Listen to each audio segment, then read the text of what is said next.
Numa São Paulo ainda província, nascia no dia 9 de outubro do ano de 1893, Mário Raul de Moraes Andrade.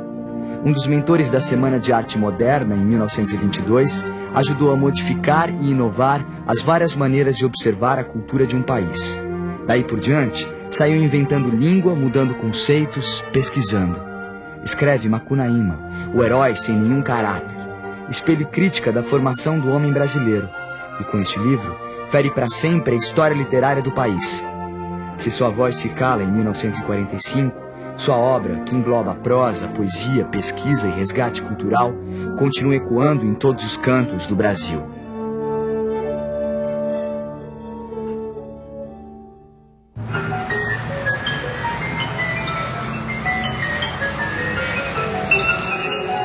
Eu sou um escritor difícil, que há muita gente inquisila. Porém, essa culpa é fácil de acabar de uma vez. É só tirar a cortina que entra a luz nesta escuridez.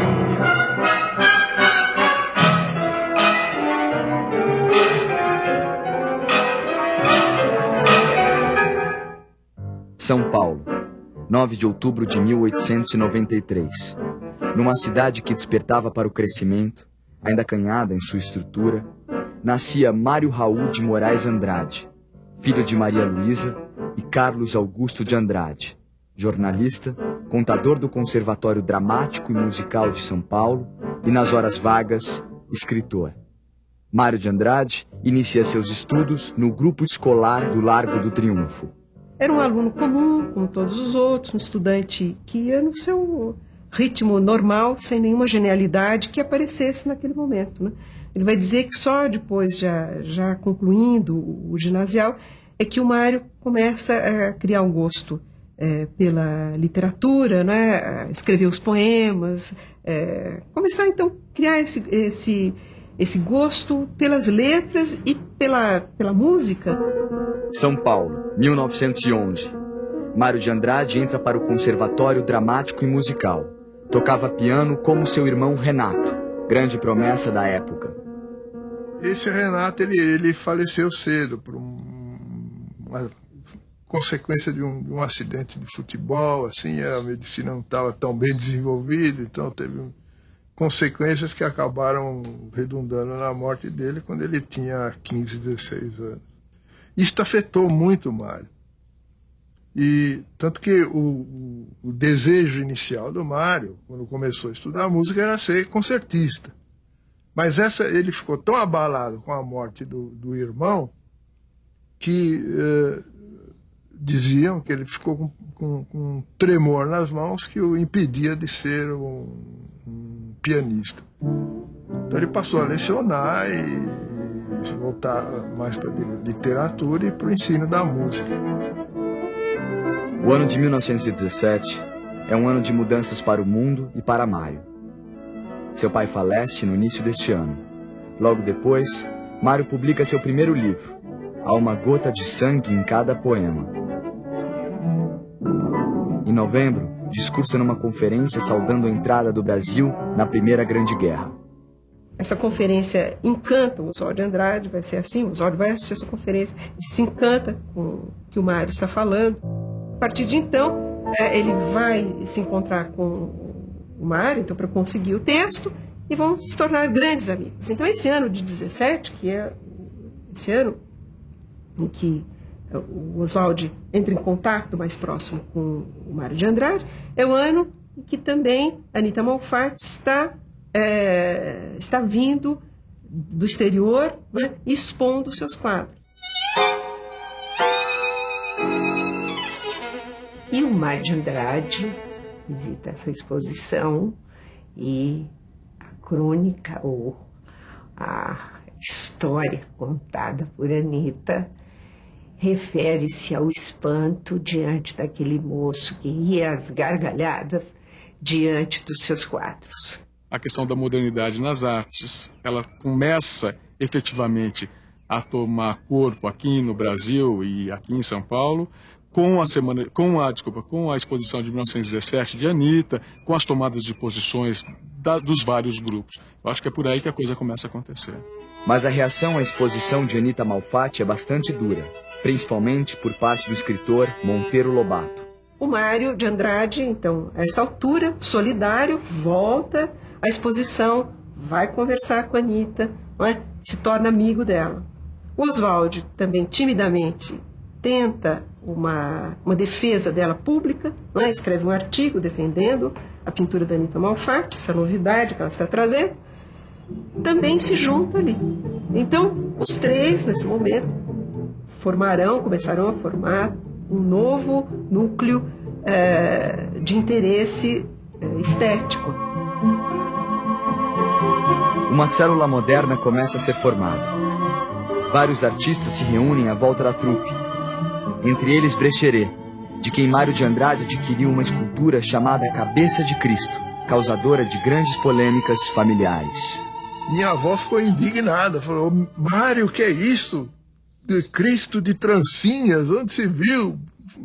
Cristo nunca teve tranças.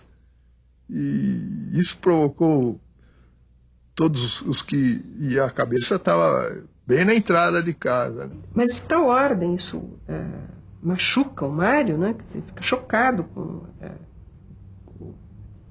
vamos dizer, o que representou para elas, né? Essa escultura, que ele se tranca no quarto e começa a escrever os poemas.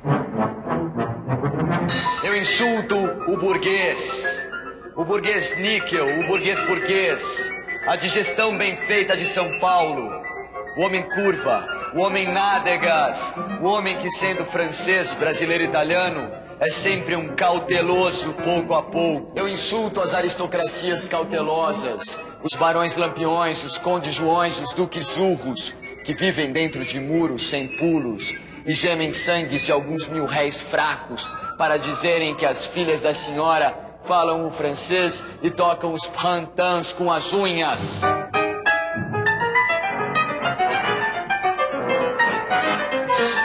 Havia uma inquietação já, mesmo em São Paulo, que apesar de provinciana, São Paulo vivia aquele momento, o influxo da imigração estrangeira, o crescimento da cidade, a chamada modernização paulista, a industrialização, recebia muitos influxos internacionais. São Paulo era a cidade que concentrava essa sede de contemporaneidade que havia. Os escritores passaram a ver São Paulo como o lugar onde era possível fazer uma arte nova, porque a cidade era nova.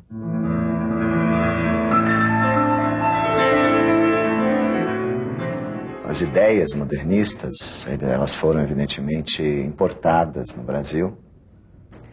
No entanto, essa importação fez com que muito se discutisse no Brasil da própria natureza brasileira, no sentido do que é ser brasileiro, mas inicialmente essas ideias foram penetrando a partir das vanguardas europeias do início do século.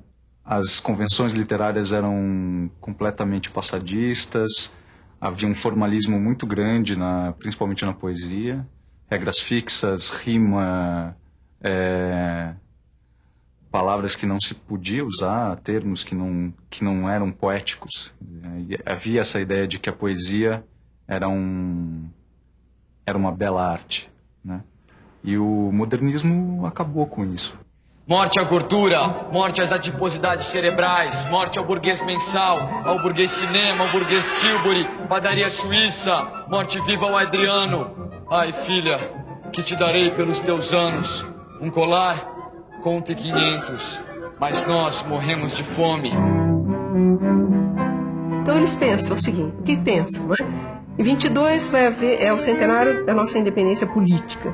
Então nós vamos tentar fazer a comemoração, né, um pouco de uma outra vertente, pensando a nossa independência literária, que até então não tivemos. Teatro Municipal, Vale do Anhangabaú, região central de São Paulo. Foi aqui que nos dias 13, 15 e 17 de fevereiro de 1922 brotou a primeira dentição do movimento moderno no Brasil. Foi aqui que a burguesia viu pela primeira vez jovens a arremessarem pedras no quase bom gosto.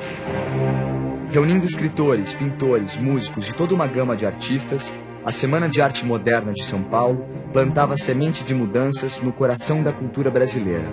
Foi durante a semana de 22 que Mário leu pela primeira vez Ódio ao Burguês.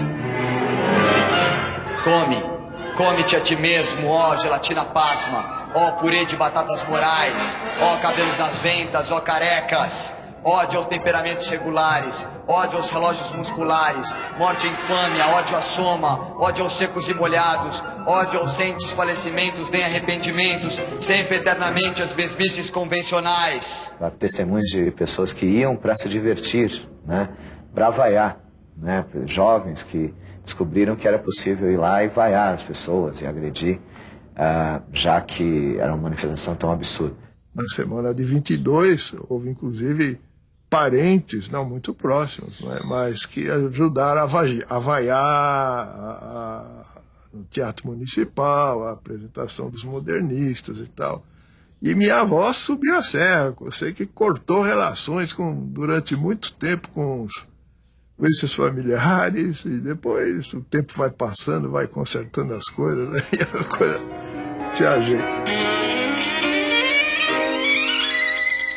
O que o modernismo paulista fez, especialmente, e portanto a Semana de Arte Moderna deflagrou isso, foi abrir para o Brasil a possibilidade da pesquisa estética. Ela faz detonar muitas questões que estão sendo debatidas até hoje. Quer dizer, eu acho que por mais que se possa criticar as contribuições dos intelectuais e dos artistas ligados à semana, foram contribuições fundamentais e que até hoje alimentam o debate da cultura brasileira. O Mário, ele era um escritor já maduro durante a semana, né? Então ele foi sim uma referência durante a semana, e durante toda a década de 20, Mário esteve na dianteira do movimento. Ódio e insulto, ódio e raiva, ódio e mais ódio. Morte ao burgueses de olhos, cheirando religião e que não crê em Deus. Ódio vermelho, ódio fecundo, ódio cíclico, ódio fundamento sem perdão. Fora, fora o bom burguês. O ano de 22 é o ano em que ele lança o Paulicéia Desvairada. Depois da semana, mas durante a semana ele lê o livro, né? Paulicéia Desvairada é visto atualmente como o primeiro livro moderno do nosso modernismo. E é um livro em que a preocupação do Mário é representar São Paulo que nasce, né? São Paulo, a nova São Paulo, a metrópole vertiginosa, inapreensível, multifacetada. É uma cidade grande demais para acolhê-lo, por exemplo. E ao mesmo tempo ele tem um sentimento de amor muito grande por São Paulo. Chama São Paulo de minha noiva, São Paulo como são de minha vida. Durante toda a década de 20, Mário de Andrade continuou sua grandiosa produção moderna, escrevendo para várias revistas e jornais, alimentando debates sobre o modernismo e o nacionalismo. Mergulhou na fonte da cultura popular brasileira e afinou contatos com as vanguardas europeias. Mário comia de tudo. Em 1927, viaja pelo norte do Brasil, viagem que se repetirá em 1928. Mário coletou um sem número de lendas, tradições, manifestações, resgate que veio influenciar toda a sua obra futura. Dessa primeira viagem que ele faz ao Amazonas vai ficar a semente do Macunaíma, né? Porque lá é que ele encontra várias comunidades indígenas que ele entra em contato, e depois com a leitura do Koch Greenberg, que é um pesquisador alemão que teve no Brasil no começo do século, que escreveu sobre aqueles índios de lá, ele vai obter o mote do Muiraquitã, né, a partir do qual ele vai desenvolver toda a história do Macunaíma. Macunaíma talvez seja uma espécie de centro de gravidade natural da obra de Mário de Andrade, né? Quando a gente fala de Mário de Andrade, é difícil não ver, de certa forma, a obra do Mário nucleada por Macunaíma. O Mário estava tentando ter uma visão integral do Brasil. E ele projeta tudo isso em Macunaíma. E isso se dramatiza, então, no próprio livro. Quer dizer, o livro é o livro que tem no seu núcleo o herói de nossa gente, né? Que é também um herói sem nenhum caráter. No fundo do Mato Virgem, nasceu Macunaíma, herói de nossa gente. Era preto retinto e filho do medo da noite. Houve um momento em que o silêncio foi tão grande, escutando o murmurejo do Iraruquera, que a Índia Tapanhumas pariu uma criança feia. Essa criança é que chamaram de Macunaíma. Passou a infância a reparar no trabalho dos outros, e nem falar falava o danado.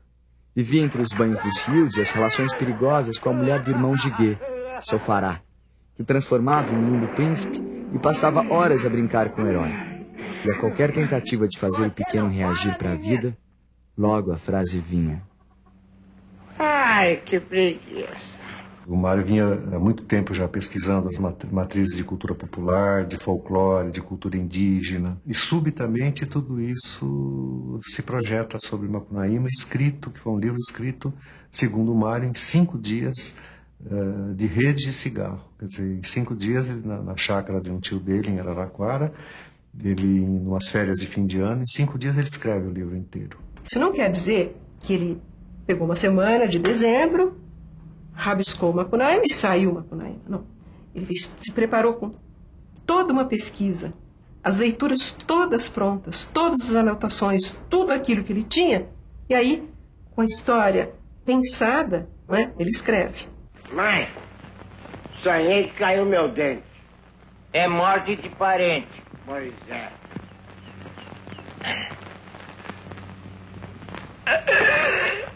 O pequeno herói vivia se relacionar com os mais de 1000 mitos e lendas da terra. Ora fugindo, ora apaixonando-se. E foi assim com Si, a mãe do mato. Tiveram um filho que morreu cedo. Triste, Si foi para o céu, virando constelação. Ela deixou para Macunaíma seu Muiraquitã, que terminou se perdendo e indo parar nas mãos de Venceslau Pietro Petra, também conhecido como o gigante Piaimã, comedor de gente. Me parece que a importância fundamental do Macunaíma é incorporar os estudos que o Mário fez, até de autores estrangeiros, como Koch Grimberg, a uma pesquisa intensa que ele faz das coisas brasileiras e conseguir, a partir daí, fazer uma obra que procura, de certa maneira, traduzir o nosso espírito, né? E traduzir, como ele fala aqui, uma rapsódia, né? Essa série de lendas e mitos. Essa busca da tradição, não é? Pela pesquisa popular, pelo cozer das histórias populares, não é? Um cozer de cantos, não é?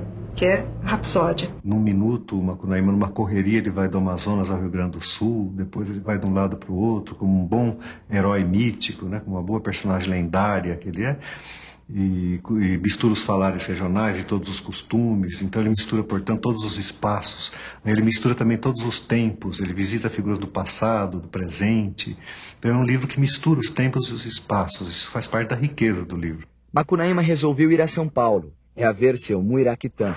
No caminho, por causa de uma água milagrosa, ele se torna branco.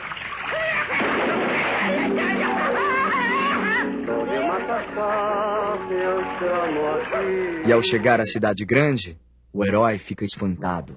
O herói passou uma semana sem comer nem brincar, só pensando nas máquinas. Há um trecho no Macunaíma que se chama Carta para as Icamiabas, em que o Macunaíma escreve para as Amazonas para contar como era a vida dele em São Paulo. E ele faz também um diagnóstico muito cruel em relação à elite de São Paulo, que é uma elite afrancesada, embevecida com os signos do progresso. Senhoras, não pouco vos surpreenderá, por certo, o endereço e a literatura desta missiva. Cumpre-nos, entretanto, iniciar essas linhas de saudade e muito amor com desagradável nova. É bem verdade que na boa cidade de São Paulo, a maior do universo, no dizer de seus prolixos habitantes, não sois conhecidas por Icamiabas, voz espúria, senão que pelo apelativo de Amazonas. Macunaíma, o herói sem nenhum caráter, termina por se integrar à cidade grande.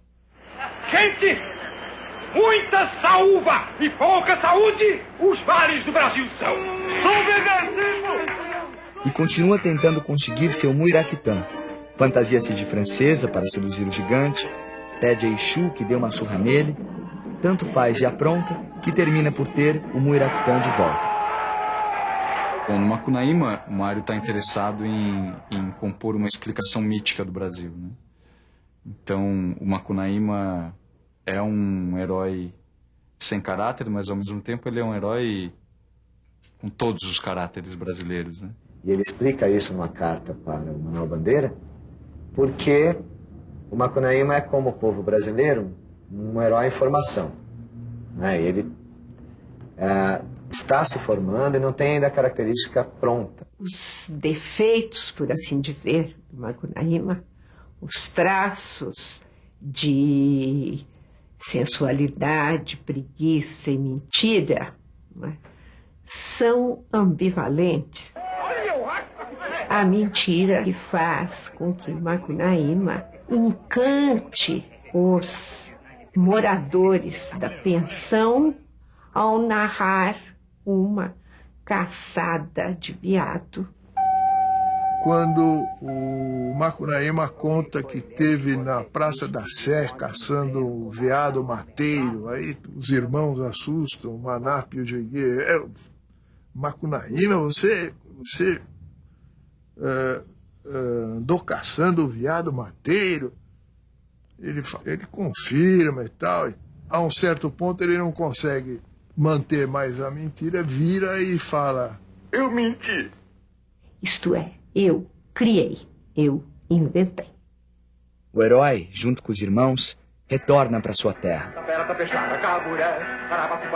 Mas tanto faz que acaba sendo abandonado por todos. O herói fica só. Um dia cai na conversa da Uiara, bem ali no rio, e o herói se deu mal. E perdeu a perna, o Muiractã e a esperança. E eu fiquei para vos contar a história. Por isso que vim aqui. Me acocorei em riba destas folhas, catei meus carrapatos, ponteei na violinha e, em toque rasgado, botei a boca no mundo, cantando na fala impura as frases e os casos de Macunaíma, herói de nossa gente. Tem mais não. Eu acho um livro impressionante. Foi um dos momentos em que um grande escritor brasileiro, no bojo de uma pesquisa estética imensa, tentou projetar uma imagem do Brasil, que no fundo é uma imagem de si mesmo, né? Final dos anos 20. Momento de reflexão e mudança na vida e na obra de Mário de Andrade. Separação intelectual com Oswald de Andrade. Racha o modernismo brasileiro. Mário continua a defender uma cultura nacionalista e primitivista enquanto observa o jogo social de seu tempo. Eu acho que essa mudança que se opera na obra do Mário, ela de certa forma se opera na obra de quase todos os escritores brasileiros da época, né? É a famosa virada do modernismo heróico dos anos 20 para o modernismo dos anos 30. Como disse a Raquel de Queiroz, eles puderam fazer livremente as coisas na década de 30 porque os heróis de 22, né, romperam com todas as barreiras, então eles podiam escrever como eles quisessem, sem se preocupar nem em seguir o modelão, como os parnasianos faziam, nem em rompê-lo, né, coisa que o Mário, Oswald, Bandeira tinham muito claro. Depois de 30, eu acho que toda a cultura brasileira se aproxima de um movimento de crítica social e de experiência, de observação das realidades vividas. A observação do mundo à sua volta, antiga preocupação de Mário, se acentua neste período. Seus poemas e o livro de contos Belas Artes refletem esta preocupação. Os contos de Belas Artes estudam especialmente as contradições da modernização paulistana, né? Em plena ideologia do progresso de São Paulo. Tudo isso que é que faz os contos de Belas Artes. Eles focalizam a modernização pelas beiradas. Várias poesias dele que eu li, eu gostei porque eu acho que eu me identifiquei um pouco. Me identifiquei com o lado da periferia, me identifiquei com a diferença social. Na minha boca nasce a palavra da decisão. Não sou mais eu. Chegou a hora da destruição. Não. Não aguento a fome, não há mais perdão. Deus dorme nos ares, chefes na cama, acordo no chão. Eu quero meu pão, eu quero meu pão. Não. Não aguento a fome, lei no coração. Malditos homens dessa vida, eu quero meu pão. Eu sou aquele que disse, Eu tenho fome, fome de justiça. Alguns poemas dele tem a ver com o dia atual de hoje. Inclusive, a Fome que a gente canta é uma música dos anos 30. E a gente usa hoje, ela casa com o dia de hoje, que a fome ainda existe. Os reflexos dos conhecimentos adquiridos por Mário durante toda a sua vida começam a se revelar mais claramente. O homem observa e resgata a história cultural de seu país. Mário de Andrade pensou o Brasil na sua diversidade, na sua complexidade. Ele foi pesquisar o Brasil, não é? No folclore brasileiro, mas ele não foi pesquisar 3 ou 4 linhas, não. Ele foi coligir, ele anotava. A obra do Mário de Andrade no campo da cultura popular tradicional brasileira ainda é pouco conhecida. Só muito recentemente é que estão surgindo alguns trabalhos, tanto na academia quanto da parte dos artistas, basicamente porque as obras de pesquisa do Mário em cultura popular não foram publicadas em vida por ele. O empenho dele em pesquisar a cultura nacional, em pesquisar o que havia de mais importante na cultura nacional e até em ajudar as pessoas, as cartas que ele escreveu, todo o empenho que ele tinha em estar ajudando todo mundo que estava escrevendo naquela época é muito importante. Mário é 300, Mário é 350. Em meio a publicações em revistas e livros, a debates e polêmicas e a reflexões profundas sobre o povo brasileiro, assume a diretoria do Departamento de Cultura da cidade de São Paulo, de onde vem a se afastar em 1938 por divergências políticas. 48 horas depois de ser mandado embora do Departamento de Cultura pela Prefeitura, por Gustavo Capanema, que era ministro da Educação e Saúde naquele tempo, chamou o Mário de Andrade. Ele foi para o Rio de Janeiro, onde ele tinha amigos muito importantes. Mas o Mário sofria muito a ausência de São Paulo. Começou a ter uma vida muito angustiosa, tomava muita bebida, talvez sofria muito. Um dia ele bateu na mesa, volta amanhã para São Paulo. E veio. 2 anos depois ele veio para São Paulo. Mário volta à Rua Lopes Chaves, onde morava com a família. Voltou para continuar um trabalho de pesquisa cultural e resgate do patrimônio histórico brasileiro. Voltou a São Paulo, de onde continuou escrevendo contos, poesias, tratados, reflexões. Repensou o passado moderno em palestras, construiu a memória do Brasil e fez isso até o dia 25 de fevereiro de 1945.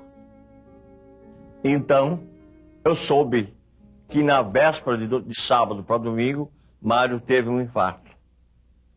E esse infarto se repetiu mais ou menos 3, 4 horas da manhã. Repetiu e... O Brasil ficou meio órfão, sem um de seus principais inventores. Mas o nome de Mário de Andrade não foi esquecido. Sua obra continua a revelar a dimensão de um país que precisa ser compreendido e lido. Ler hoje é uma atividade meio subversiva. Principalmente ler escritores que se dedicam a fazer uma literatura inovadora, como o Mário se dedicou. Escritores que se dedicam a entender o país, como o Mário fez. O Mário, no fim da vida, ele dizia que ele devia ter sido mais artista e menos pensador, né? Que talvez ele tenha dado ao pensador um lugar muito amplo na própria obra e esquecido um pouco o artista. Eu acho que Macunaíma foi um momento em que essas duas tendências, essas duas forças se equilibraram. Essa busca da nacionalidade brasileira, entende? O uso do folclore rico que o Brasil tem. Então, eu acho que é importante a pessoa ler para conhecer e descobrir e se interessar. Mas mais do que isso, eu acho que é fundamental ler o Macunaíma, ler o Amargo no Transitivo, ler os poemas do Mário de Andrade, como Ódio ao Burguês, porque é divertido. Isso eu acho uma coisa fundamental. Os professores de literatura em geral falam, eu preciso ler porque é importante. Acho que eles não gostam de ler. É preciso ler porque é divertido. Preciso ler porque é gostoso. Porque você dá muita risada com o Macunaíma. Eu sou a fonte da vida. Do meu corpo nasce a terra. Na minha boca floresce a palavra que será. Eu sou aquele que disse: os homens serão unidos se a terra deles nascida for pouso a qualquer cansaço. Eu odeio os que se amontoam, eu odeio os esquecidos, que não provam deste vinho sanguíneo das multidões. É deles que nasce a terra, e são a fonte da morte. Eu sou a fonte da vida, força, amor, trabalho e paz. E se o amor se desperdiçar, e se a força esmurecer, e se o trabalho parar, e a paz for gozo de poucos, eu sou aquele que disse, eu sou a fonte da vida, não conta o segredo aos grandes, e sempre renascerás. Força, amor, trabalho e paz.